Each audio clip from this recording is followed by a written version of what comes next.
नमस्कार दोस्तों, स्वागत है आपका एक बार फिर से बीएससी थर्ड ईयर की केमिस्ट्री क्लासेज में। आज हम एक नई यूनिट की बात करने जा रहे हैं जिसका नाम है स्पेक्ट्रोस्कोपी या स्पेक्ट्रोमिति भी बोलते हैं इसको हिंदी में, लेकिन ज़्यादातर इसको स्पेक्ट्रोस्कोपी के नाम से ही जाना जाता है। तो अब आइए हम इसकी बात करते हैं। देखो, हमारे पास केमिस्ट्री में इतने सारे पदार्थ हैं, इतने सारे यौगिक हैं, ठीक है। हमारे पास इतने सारे यौगिक है, पता नहीं कितने तत्व ही हमारे पास इतने सारे हैं, लगभग 118 के करीब एलिमेंट हैं। अब देखो, उन सारे तत्वों से इतने यौगिक बने हुए होते हैं। अब उन यौगिकों की आणविक संरचना भी हमें पता होनी चाहिए, ठीक है। उन यौगिकों की आणविक संरचना हमें पता होनी चाहिए कि उनमें किस प्रकार के बॉन्ड होते हैं, किस प्रकार की संरचना होती है, उनके गुण क्या क्या होते हैं, उनके व्यवहार क्या क्या होते हैं, सब पता होने चाहिए, ठीक है। तो पहले क्या किया जाता था, यौगिकों की आणविक संरचनाओं की को ज्ञात करने के लिए कुछ भौतिक विधियां काम में ली जाती थी, जैसे श्यानता, अपवर्तनांक, ठीक है, श्यानता, अपवर्तनांक और ऐसी और भी कई विधियां हमारे पास काम में ली जाती थी। किस लिए? यौगिकों की आणविक संरचना को ज्ञात करने के लिए। लेकिन बाद में क्या हुआ, एक नई विधि हमारे समक्ष आई, हमारे पास आई, जिसके द्वारा यौगिकों की आणविक संरचना आसानी से और कम खर्चे में ज्ञात कर सकते हैं, ठीक है, जिसको हम क्या कहते हैं, स्पेक्ट्रोस्कोपी ज्ञात कहते हैं, ठीक है। तो स्पेक्ट्रोस्कोपी अगर हमसे कोई पूछे तो क्या होता है, उसके बारे में हम बात करते हैं। तो हम देखते हैं, यौगिकों की आणविक संरचना ज्ञात करने के लिए, यौगिकों की आणविक संरचना ज्ञात करने के लिए, संरचना ज्ञात करने के लिए, ठीक है, स्पेक्ट्रोस्कोपी एक नई तकनीक है। एक करने के लिए स्पेक्ट्रोस्कोपी एक नई तकनीक है, ठीक है। स्पेक्ट्रोस्कोपी कैसी तकनीक है? एक नई तकनीक है,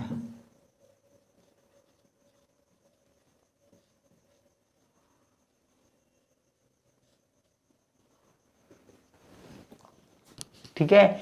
तो हमसे अगर कोई पूछे स्पेक्ट्रोस्कोपी क्या है, तो हम बता सकते हैं, किसी भी यौगिक की आणविक संरचना के बारे में अगर हमको बताना है तो हम कौन सी विधि काम में लेंगे? स्पेक्ट्रोस्कोपी काम में लेंगे, ठीक है। अब ये जो स्पेक्ट्रोस्कोपी है, अगर आपने सेकेंड ईयर पढ़ी है तो आपको पता है स्पेक्ट्रोस्कोपी है वो किससे मिलकर बना हुआ होता है? स्पेक्ट्रम से मिलकर बना हुआ होता है। किससे मिलकर बना हुआ होता है बच्चा? स्पेक्ट्रम से मिलकर बना हुआ होता है। अब ये स्पेक्ट्रम क्या चीज़ है, इसके बारे में मैं आपको बताता हूँ। स्पेक्ट्रम क्या चीज़ है? देखो, जब हम क्या करते हैं, कोई सफ़ेद प्रकाश की किरण है, उसको किसी प्रिज्म में से गुजारते हैं। हमारे पास क्या है ये? श्वेत प्रकाश की किरण, श्वेत प्रकाश किरण, ठीक है। इसको जब हम किसी प्रिज्म में से गुजारते हैं तो प्रिज्म में से गुजारने के बाद ये जो सफ़ेद किरण है वो अलग अलग रंगों में बट जाती है, वो अलग अलग रंगों में बट जाती है, डिवाइड हो जाती है। रंगों का जो इस प्रकार का प्रदर्शन होता है, इस प्रकार का जो डिवाइडेशन होता है, वही हमारे पास क्या कहलाता है? स्पेक्ट्रम कहलाता है। क्या कहलाता है? स्पेक्ट्रम कहलाता है। क्या किया हमने? एक प्रिज्म है, प्रिज्म में श्वेत प्रकाश की किरण को डाला, श्वेत प्रकाश की किरण को डालने पर वो अलग अलग रंगों में बट गई, ठीक है। तो अलग अलग रंगों में बटना क्या कहलाता है? हमारे पास स्पेक्ट्रम कहलाता है, ठीक है बच्चों। तो मैं यहां पे लिख देता हूं, जब श्वेत प्रकाश की किरण को, प्रकाश की किरण को किसी प्रिज्म में से गुजारा जाता है, किसी प्रिज्म में से गुजारा जाता है, ठीक है, प्रिज्म में से गुजारा जाता है, तो वह 7 रंगों में, या तो वह ऐसे लिख देते हैं अलग अलग कई रंगों में, वैसे तो 7 ही होते हैं लेकिन मैं लिख देता हूं अलग अलग कई रंगों में विभक्त हो जाती है, विभक्त हो जाती है। कौन? प्रकाश की किरण। ठीक है, तो रंगों का इस प्रकार का प्रदर्शन, रंगों का इस प्रकार का प्रदर्शन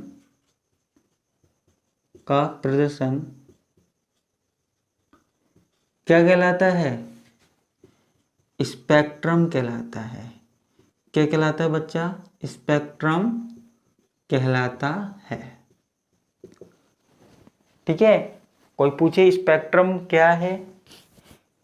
स्पेक्ट्रम क्या है? जब सफेद प्रकाश की किरण को किसी प्रिज्म में से गुजारते हैं तो वह अलग अलग रंगों में बढ़ जाती है, लगभग 7 रंगों में बढ़ जाती है। ठीक है, तो रंगों का इस प्रकार बंटना या डिवाइड होना या रंगों का इस प्रकार का प्रदर्शन हमारे पास क्या कहलाता है? स्पेक्ट्रम कहलाता है।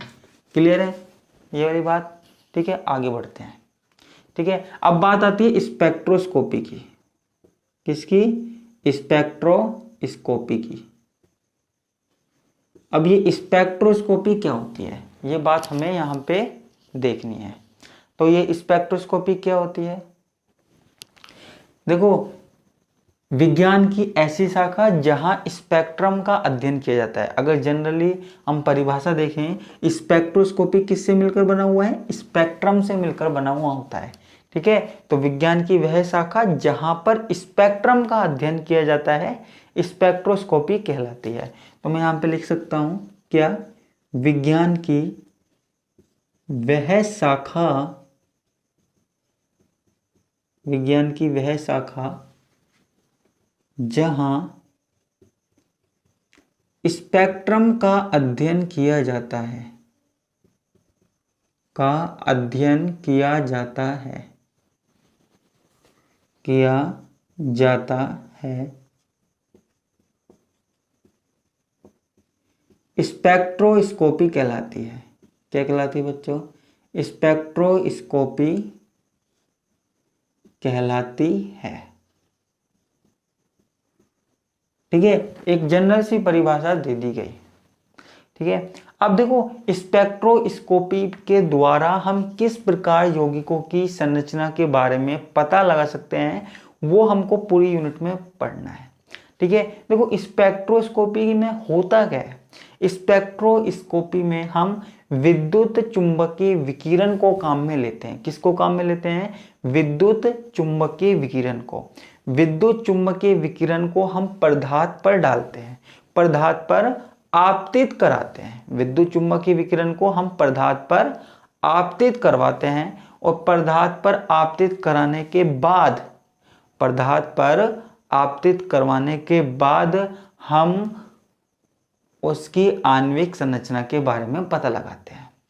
ठीक है, तो स्पेक्ट्रोस्कोपी की एक परिभाषा तो ये हो गई। ठीक है, और स्पेक्ट्रोस्कोपी की दूसरी परिभाषा अगर देना चाहें तो क्या होती है? वो होती है या विज्ञान की वह शाखा, विज्ञान की वह शाखा जिसमें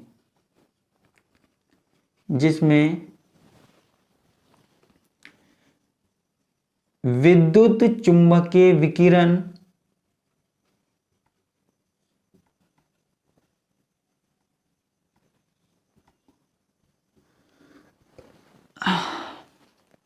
क्या बोल सकते हैं? विज्ञान की वह शाखा जिसमें विद्युत चुंबकीय विकिरण व पदार्थ के मध्य पारस्परिक अंतरक्रिया का अध्ययन किया जाता है। पारस्परिक अंतरक्रिया का अध्ययन किया जाता है, अध्ययन किया जाता है। ठीक है, तो वो क्या कहलाती है हमारे पास? स्पेक्ट्रोस्कोपी। क्या कहलाती है बच्चों? स्पेक्ट्रोस्कोपी। ठीक है, या तो स्पेक्ट्रम का अध्ययन करें ऐसा बोल सकते हैं हम, या फिर हम ये बोल सकते हैं कि इसमें विद्युत चुम्बकीय विकिरण काम में लें और उनकी क्रिया किससे करवाई जाए या उनको किस पर आपतित करवाया जाए? पदार्थ पर। ठीक है, और जो भी हमारे पास आगे होता है उसका अध्ययन किया जाता है। तो ऐसी शाखा हमारे पास क्या कहलाती है? स्पेक्ट्रोस्कोपी कहलाती है या स्पेक्ट्रोमिति कहलाती है। क्लियर है? ठीक है, तो ये चीज हम मिटा देते हैं।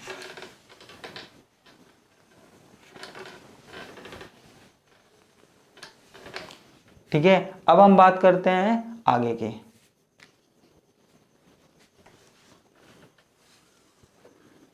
देखो, जो स्पेक्ट्रोस्कोपी तकनीक है, जो स्पेक्ट्रोस्कोपी तकनीक है,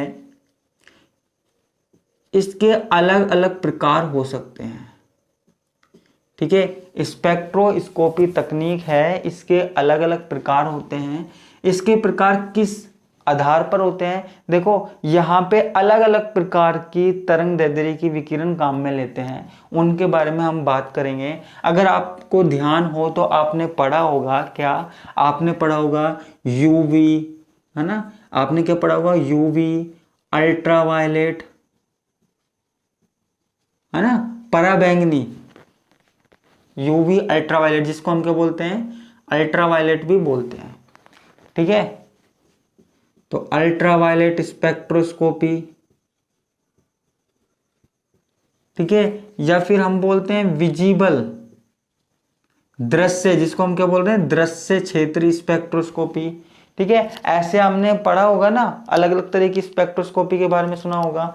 आईआर स्पेक्ट्रोस्कोपी, है ना? एनएमआर स्पेक्ट्रोस्कोपी, सेकेंड ईयर में भी आपने पढ़ा होगा।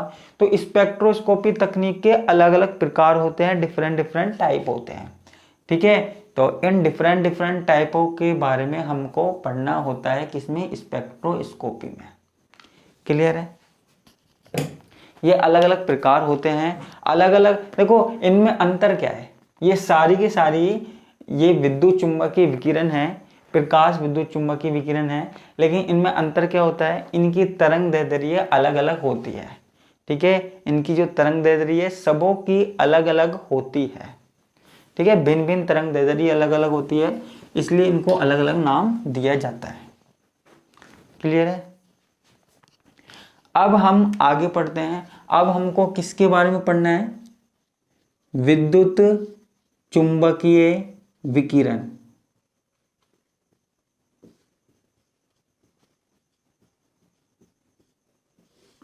विद्युत चुंबकीय विकिरण के बारे में पढ़ना है।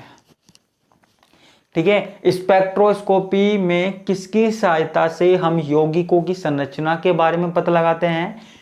विद्युत चुंबकीय विकिरण की सहायता से पता लगाते हैं। किसकी सहायता से? विद्युत चुंबकीय विकिरण की सहायता से पता लगाते हैं।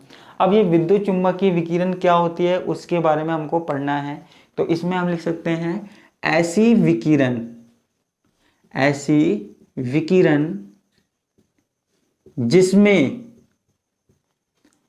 जिसमें विद्युत और चुंबकीय क्षेत्र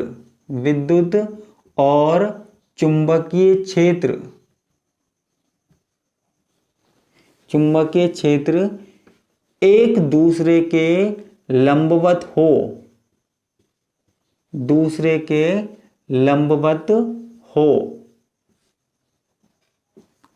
ठीक है, क्या कहलाती है? विद्युत चुंबकीय विकिरण कहलाती है, या इसको क्या बोलते हैं? Electromagnetic radiation.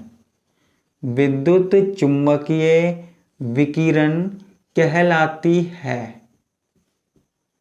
विद्युत चुंबकीय विकिरण कहलाती है। ठीक है, देखो आप यहां देखिए, जरा ध्यान से देखना। जैसे ये हमारे पास क्या है? 3 एक्सिस हैं। ठीक है, ये हमारे पास क्या है? जो विद्युत चुंबकीय विकिरण है उसकी दिशा है। ठीक है, इस दिशा में हो सकती है, एक्स वाई जेड 3 एक्सिस है। मान लीजिए एक तरंग हमारे पास इस तरीके से चल रही है। ठीक है, मान लीजिए ये कौन सी तरंग है? विद्युत क्षेत्र है, मान लीजिए ये विद्युत क्षेत्र है। अब देखो दूसरी जो तरंग है वो इस तरीके से हो सकती है, वो जैसे एक तो इस डायरेक्शन में हो गई है ना, और एक इस डायरेक्शन में हो सकती है, कुछ इस तरीके से,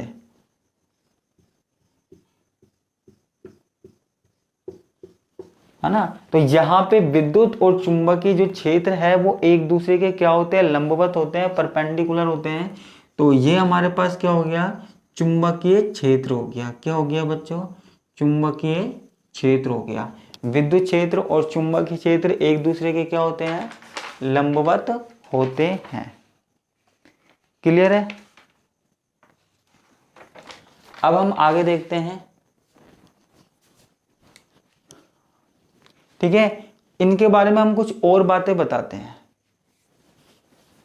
देखो ये जितनी भी विद्युत चुंबकीय विकिरण होती है, इन सभी विकिरणों का वेग समान होता है। एक बात मैं आपको बता दूं, इन सभी विकिरणों का वेग समान होता है।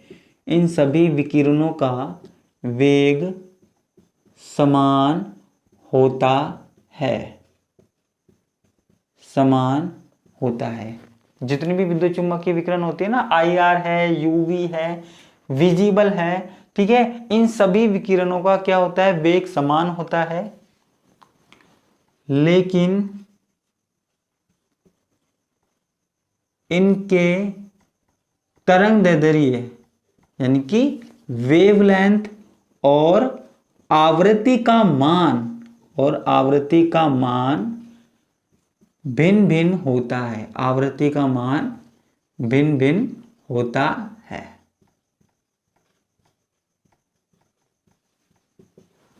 ठीक है, क्लियर है। इन सभी विकिरणों का वेग समान होता है, लेकिन इनके तरंगदैर्ध्य और आवृत्ति का मान भिन्न भिन्न होता है, या आवृत्ति भिन्न भिन्न होती है। ठीक है। और देखो जो विद्युत चुंबकीय विकिरण है, विद्युत चुंबकीय विकिरणों की ऊर्जा, विद्युत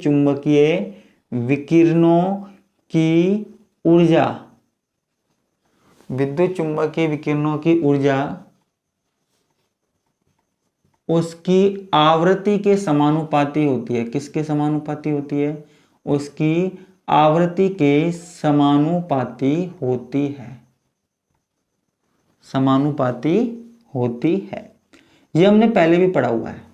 ठीक है, विद्युत चुंबकीय विकिरणों की जो एनर्जी है वो किसके समानुपाती होती है, उसकी आवृत्ति के समानुपाती होती है। यदि हम आवृत्ति बढ़ाते जाएंगे तो ऊर्जा बढ़ती जाएगी, आवृत्ति बढ़ाते जाओ ऊर्जा बढ़ती जाएगी।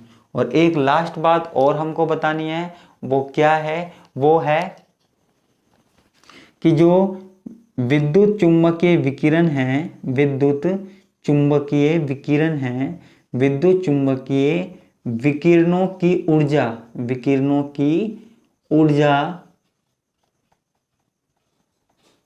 विद्युत चुंबकीय विकिरणों की ऊर्जा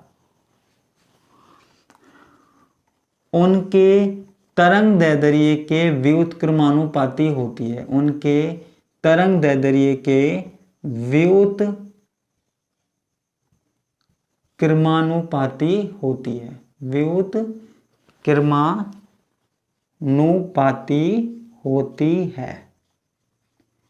व्युत्क्रमानुपाती होती है। मतलब कैसे, मतलब देखो E बराबर होता है h न्यू। ठीक है, E बराबर क्या होता है, h न्यू। न्यू की वैल्यू क्या होती है, C अपॉन लैम्बडा। न्यू की वैल्यू क्या होती है, C अपॉन लैम्बडा होती है। ठीक है, यहां लिख देता हूं मैं। तो न्यू की जगह क्या लिख सकते हैं, E बराबर h C अपॉन लैम्बडा। ठीक है, ये h और C, और आपको यहां देख सकते हो कि E जो है वो किसके व्युत्क्रमानुपाती है, लैम्बडा के। इसको ऐसे लिख सकते हैं ना। तो विद्युत चुंबकीय विकिरणों की ऊर्जा उनके तरंगदैर्ध्य के क्या होती है, व्युत्क्रमानुपाती होती है। ठीक है, और जो ऊर्जा है वो आवृत्ति के समानुपाती होती है। ठीक है, ये हमने बहुत बार पढ़ा है, पहले भी पढ़ा है हमने, फोटोकेमिस्ट्री वाले यूनिट में भी पढ़ा था और क्वांटम वाले में भी पढ़ा था। अगर आपको याद हो तो। ठीक है, तो जिसमें विद्युत और चुंबकीय एक दूसरे के लंबवत हो वो क्या कहलाती है, विद्युत चुंबकीय विकिरण कहलाती है। ठीक है, तो ये आज किसकी बात हो गई, स्पेक्ट्रोस्कोपी के जनरल इंट्रोडक्शन की बात हो गई कि स्पेक्ट्रोस्कोपी में किस प्रकार हमारे पास विकिरण काम में आती है। तो आपको तो सिर्फ एक बात याद रखनी है, स्पेक्ट्रोस्कोपी में हम पदार्थ की संरचना के बारे में बात करते हैं और वो संरचना किसके द्वारा पता लगाई जाती है, वो पता लगाई जाती है विद्युत चुंबकीय विकिरण को। ठीक है, हमें पदार्थ की अंतर क्रिया किससे करवानी पड़ेगी, विद्युत चुंबकीय विकिरण से करवानी पड़ेगी, तभी हमें पदार्थ की संरचना के बारे में पता लगेगा। ठीक है, तो आगे हम कैसे पता लगाएंगे वो करेंगे हम बात नेक्स्ट क्लास में। तो आज के लिए सिर्फ इतना ही। धन्यवाद, नमस्कार, बाय बाय।